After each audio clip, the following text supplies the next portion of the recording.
வணக்கங்க. இப்போ ரீசெண்டாக எல்ஐசியை பற்றி நிறைய ரிப்போர்ட் வருது. எல்ஐசிங்கிறது ஒரு மியூச்சுவல் பெனிஃபிட் கம்பெனியாக ஆரம்பித்தாங்க. இந்த மியூச்சுவல் பெனிஃபிட் கம்பெனின்னா அந்த கம்பெனிக்கு ஓனரே இருக்காது. எல்லா பாலிசி ஹோல்டரும் ஒரு கம்பெனி. இந்த பாலிசி ஹோல்டர் தான் இந்த கம்பெனியோட ஓனர். இந்த மீதி இருக்கிற லாபத்தை என்ன பண்ணுவாங்கன்னா எல்லா பாலிசி ஹோல்டருக்கும் பிரித்து கொடுத்துருவாங்க. 1950s ஒரு இன்சூரன்ஸில் பெரிய ஸ்கேம் நடந்ததுனால இது மாதிரி ஒரு கம்பெனியை க்ரியேட் பண்ணிட்டு அன்றைக்கி இருக்கிற தலைமையும் அரசாங்கமும் இதை டெவலப் பண்ணாங்க. இந்த கம்பெனி திவால் ஆகாது அப்படின்னு மக்களுக்கு நம்பிக்கை வரணுங்கிறதுக்காக கவர்மெண்ட் ஆஃப் இந்தியா அதுக்கு கேரண்டி கொடுத்தாங்க. அந்த கேரண்டிக்கு அவங்க பண்ண லாபத்தில் 5% ஃபீஸை மட்டும் வருஷம் கவர்மெண்ட் ஆஃப் இந்தியா கொடுத்துடணும். இதுதான் கம்பெனியோட ஸ்ட்ரக்சர். இந்த கம்பெனிக்கு ஓனரே கிடையாது. இப்போ இருக்கிறவங்களுக்கு தான் எதை போட்டாலும் எப்படி விற்கணும் அப்படின்னு ஒரு ஆசை இருக்குது. நம்மள்கிட்ட இல்லாத பொருள் கூட இருந்தாலும் அதை போட்டு விற்று ஏதாவது சம்பாதிச்சு காசாக்கிடணும்னு. நாங்கள் இது 25% விற்போம் அப்படின்னு சொல்லி இதை விற்றா 2.5 லட்சம் கோடி வரும்னு நம்ம அம்மையார் சொன்னாங்க. கடைசியில் அது 2.5 லட்சம் கோடிலாம் விற்கலை. 5% விற்கிறதுக்குள்ளேயே பெருமூச்சாகி 950 ரூபாய்க்கு விற்றது 650 ரூபா வரைக்கும் இறங்கிச்சு. அப்புறம் பம்ப் அடித்து அதை ஏற்றினாங்க. ஒரு 3-4 வருஷம் ஆயிடுச்சு. போட்ட பணம் பெருசாக உங்களுக்கு லாபம் வராது. இன்றைக்கும் அது 906 ரூபாவில் தான் இருக்குது.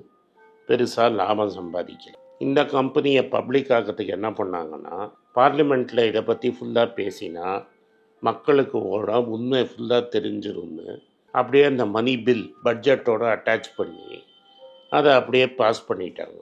இதை யூனியன்லாம் கூட இன்றைக்கும் கொடி பிடிக்கிற யூனியன் கூட இதை மக்கள்கிட்ட சரியாக எக்ஸ்பிளைன் பண்ணலை. இதை நான் எக்ஸ்பிளைன் பண்ணும்போது இது மாதிரி கிடையவே கிடையாதுன்னு பல பேர் என்கிட்ட ஆர்கியூ பண்ணாங்க. அதுக்கு முன்னாடி வரைக்கும் எல்ஐசிக்கு ஒரு பேலன்ஸ் ஷீட்டே கிடையாது. வெறும் ஒரு ஸ்டேட்மெண்ட் ஆஃப் அக்கௌண்ட்ஸ் தான்.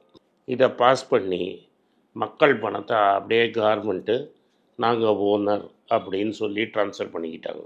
இது ரொம்ப வேல்யூபிள் அப்படின்னு தப்பாக வேண்டாதவங்க அவங்கள அட்வைஸ் பண்ணி இப்போ அது கவர்மெண்ட்டு சிக்கிடுச்சு. இந்த 75% வரைக்கும் விற்கிறதுக்கு 20% எக்ஸ்ட்ரா விற்றாங்கன்னா இந்த விலை 500 ரூபாய்க்கு கூட இருக்காது இந்த ஷேர். ஏன்னா எல்ஐசியோட மார்க்கெட் ஷேரு இவனோட ஸ்ட்ராட்டஜியே யூனிக் ஸ்ட்ராட்டஜி. மக்களுக்காக கம்பெனி விற்கிறது ஏஜெண்ட் மூலமாக விற்பாங்க. ஸோ எம்ப்ளாயிங்கிறவனுக்கு ரொம்ப ரோல் கிடையாது. இந்த ஏஜெண்ட்டுங்கிறவன் கமிஷனுக்காக வேலை செய்வான். அவங்களுக்கு தான் 25-30% கமிஷன் கொடுப்பாங்க. ஸோ அவங்களுக்கு இது ஒரு ஃபுல் டைம் வேலையாக இருக்கும். அந்த ஃபுல் டைம் வேலைன்னா சப்போஸ் ஒருத்தருக்கு வேலை கிடைக்கலன்னா இல்லை ஒரு வேலையில் கம்மி சம்பளம் இருந்தால் அவங்க எல்ஐசி ஏஜெண்ட்டாக இருந்து ஒரு போர்ஷனை சம்பாதிப்பாங்க. அவங்களே போய் கிளைமை ஃபாலோ பண்ணி வாங்கி கொடுப்பாங்க. இப்போ இது என்ன பண்ணிட்டாங்கன்னா இப்போ இதை கவர்மெண்ட் கம்பெனி ஆக்கினோன்னே இப்போ இன்னும் லாபம் நம்மளுக்கு வரணும்ன்ட்டு ஏஜெண்ட்டுக்கு போகிற கமிஷனை இப்போ கட் பண்ணிட்டாங்க. 10%க்கு மேலே வராதுன்னு. இப்போ ஏஜெண்ட்டுக்கு 10% கமிஷன்னா அவன் வேலையெல்லாம் விட்டு ஃபுல் டைம் எல்ஐசி ஏஜெண்ட்டாக இருக்கான். இனிமேல் புதுசாக அவன் எல்ஐசி பாலிசியே விற்க மாட்டான். அவன் வேறு எதாவது பண்ணுவான், இல்லாட்டா தனியார் கம்பெனி பக்கம் போயிடுவான். இப்படி தான் இந்த அரசாங்கம் தனியார் கம்பெனியை என்கரேஜ் பண்ணுது. பல எல்ஐசி ஏஜெண்ட் என் வாழ்க்கையில் மண்ணள்ளி போட்டாங்க. ஆனால் இன்றைக்கி நான் எல்ஐசி ஏஜெண்ட் வாழ்க்கையில் மண்ணள்ளி போட்டதை பற்றி பேசலை. எல்ஐசியில் மட்டும் அன்கிளைம்டு மெச்சூரிட்டி, அதாவது மெச்சூர் ஆகி பணம் ரெடியாக இருக்கிறது 2024 மட்டும் 881 கோடி ரூபா இருக்கும். அது ஆக்சுவலாக தேடி பிடிச்சி ஒரு ஏஜெண்ட் இருந்தான்னா அவன் தேடி பிடிச்சி அந்த கிளைண்ட்டை கொண்டு போய் கொடுத்துருவான். 2022-23 880 கோடி ரூபா இருக்குது.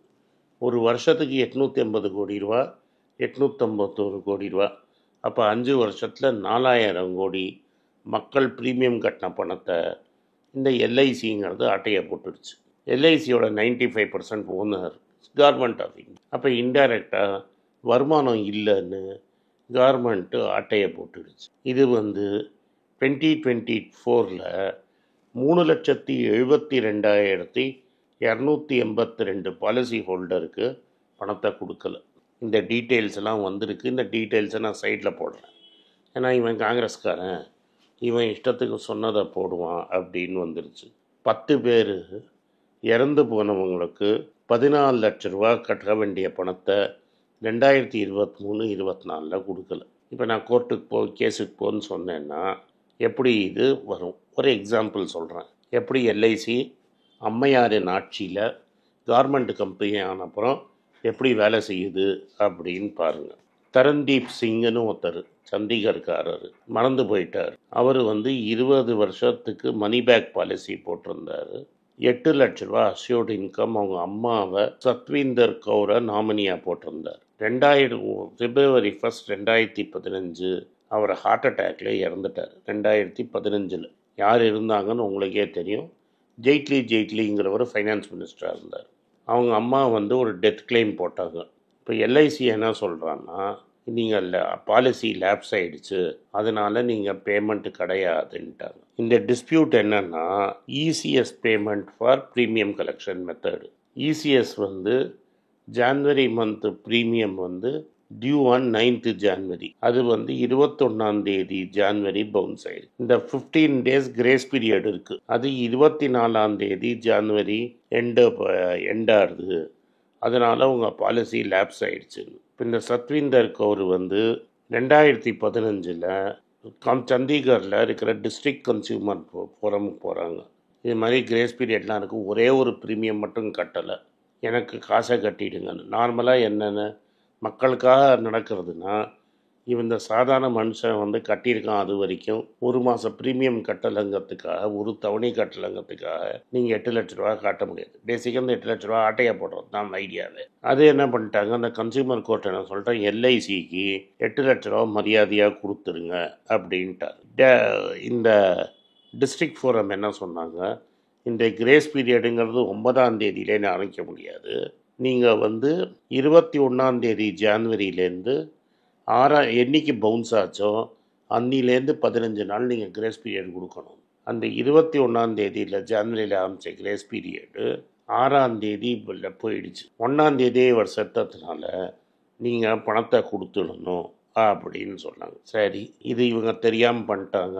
அம்மையாருக்கெல்லாம் தெரியாது, சேர்மனுக்கு தெரியாமல் ஆயிடுச்சு. இது பேப்பர்லாம் வந்தது. அப்போவே அம்மையார் என்ன பண்ணியிருக்கணும், இல்லாட்டா அந்த சேர்மன் என்ன பண்ணியிருக்கணும், 8 லட்ச ரூபா செட்டில் பண்ணிக்கணும். அவங்க என்ன பண்ணாங்க, எல்ஐசி இந்த சண்டிகர் ஸ்டேட்டு கன்சியூமர் சொன்ன தப்பு, டிஸ்பியூட் ரிசவல் தப்பு, நீங்கள் நேஷ்னல் டிஸ்ட்ரிக்ட் ஃபோரம் சொன்னது தப்பு, ஸ்டேட் கன்சியூமர்கிட்ட போனாங்க. அவன் 2 வருஷம் கேஸெல்லாம் கேட்டு 2021 காசை திரும்பி கொடு அப்படின்னு சொல்லிட்டான். இந்த ஸ்டேட் கமிஷன் எல்ஐசியோட டிலே இசிஎஸ்ஐ இனிஷியேட் பண்ணது தப்பு.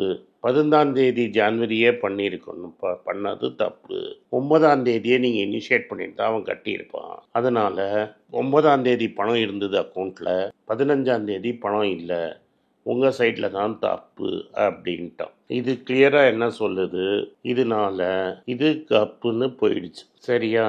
அதுக்கப்புறமா எல்ஐசி நாங்கள் என்றைக்கு வேணால் போட்டுப்போம், ப்ரீமியம் டேட்லேருந்து தான் 15ஆம் தேதி அப்படின்னு சொல்கிறாங்க. அப்போ இந்த கௌரோட கவுன்சில் என்ன சொன்னாங்கன்னா, payments and settlement act of 2007 என்ன சொல்லுதுன்னா, கிரேஸ் பீரியட் எப்படி கால்குலேட் பண்ணணும்னு கிளியராக இருக்குது அப்படின்னு சொல்கிறாங்க.